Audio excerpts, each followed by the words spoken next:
Do you have a bed with no frame? Do you need more storage space in your bedroom? Well, let's make a platform bed with storage. Let's start with the storage part of this project. I purchased a 3-cube storage unit and put it together in 10 minutes.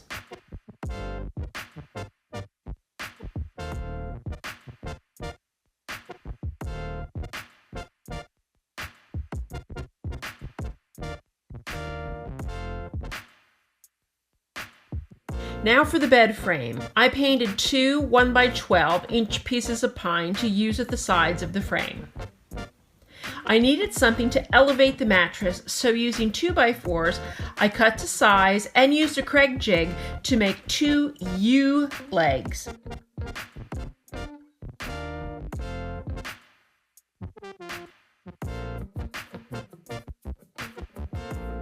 I placed them at the head of the bed and in the middle of the bed. I laid a piece of 3/4-inch plywood on top of the U-legs and screwed them into the plywood. I placed a storage unit at the foot of the bed and screwed that into the plywood.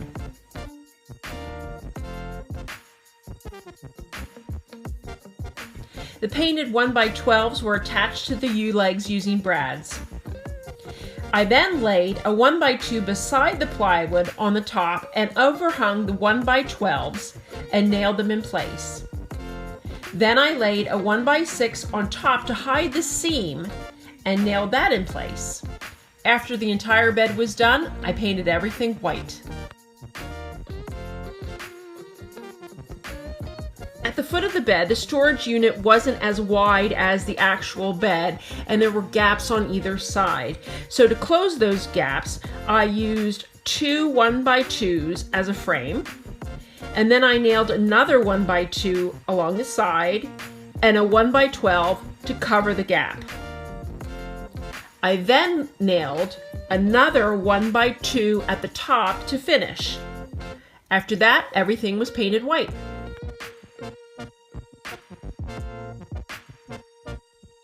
Now that the bed frame was complete, it was time to make the headboard. I had a piece of 1/2-inch plywood cut to size. I measured and cut 1x4-inch pine to frame the plywood. I just nailed those in place. I added 1x2-inch pine to each side and then a 1x4-inch piece of pine at the top. The headboard was then painted white.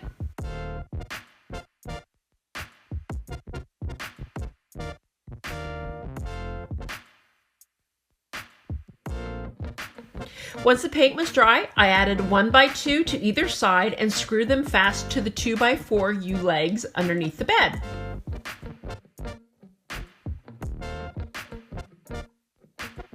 Although this project has a lot of pieces, it was so easy to make. I hope this inspires you to elevate your bed to the next level.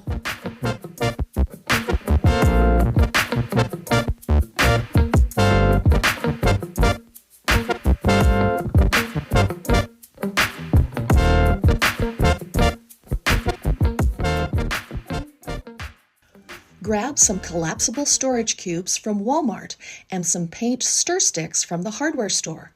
You will need about 9 to 10 paint sticks for each storage cube. Measure the width of your storage cube and then measure that same distance on a stir stick. Using a utility knife, score the measurement line.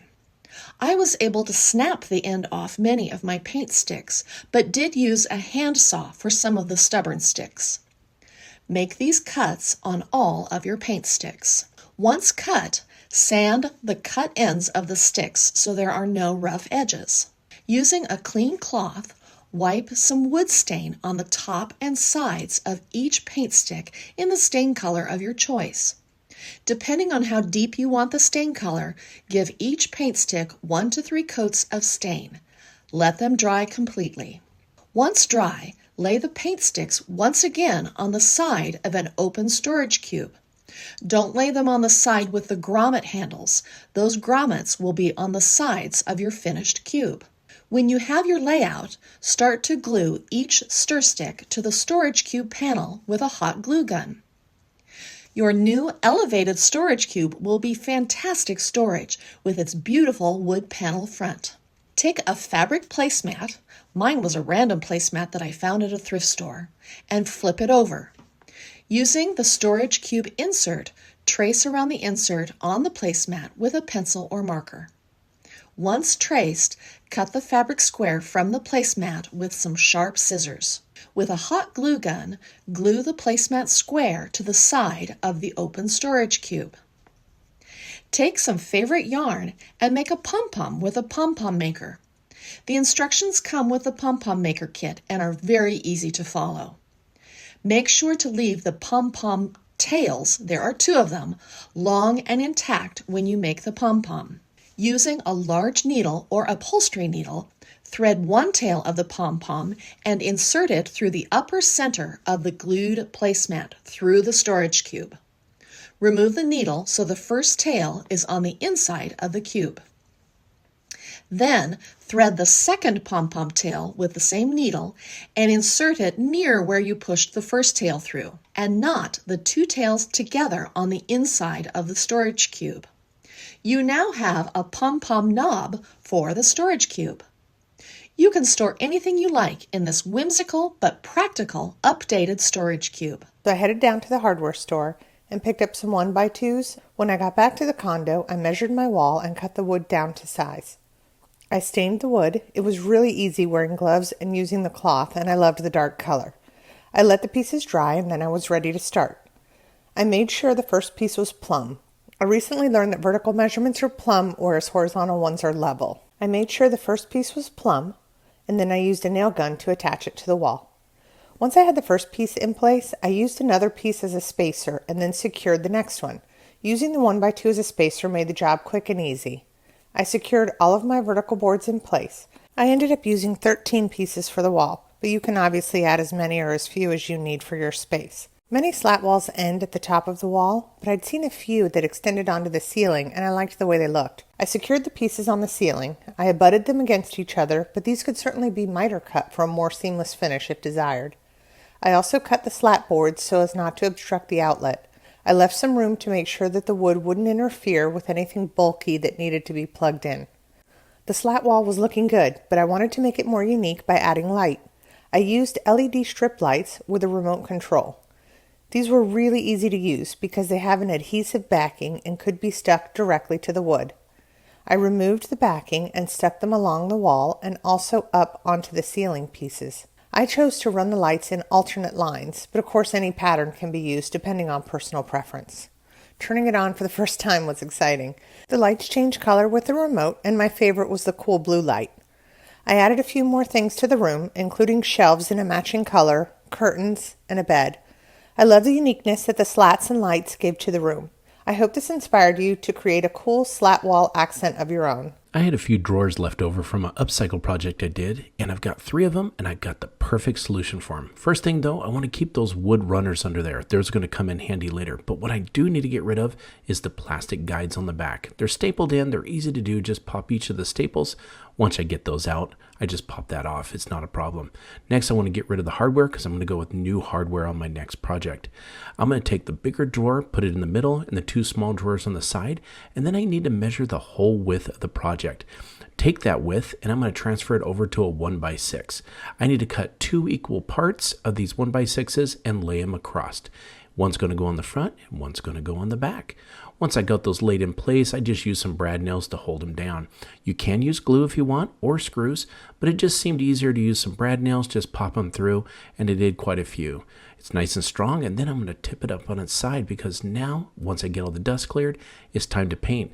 Got to use a high quality primer. Primer is so important because it's what makes the paint stick to the other paint. So I'm going to put this on. Now, you only need 1 coat. A lot of people put more than 1, but I just need to put 1 good coat, and it doesn't cover the whole thing.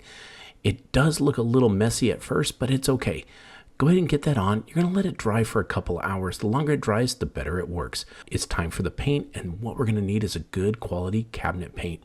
Once I put that on, I'm going to use a nice foam brush and put it on, and I'm going to make it silky smooth. It's going to take a couple of coats. This project did take 3.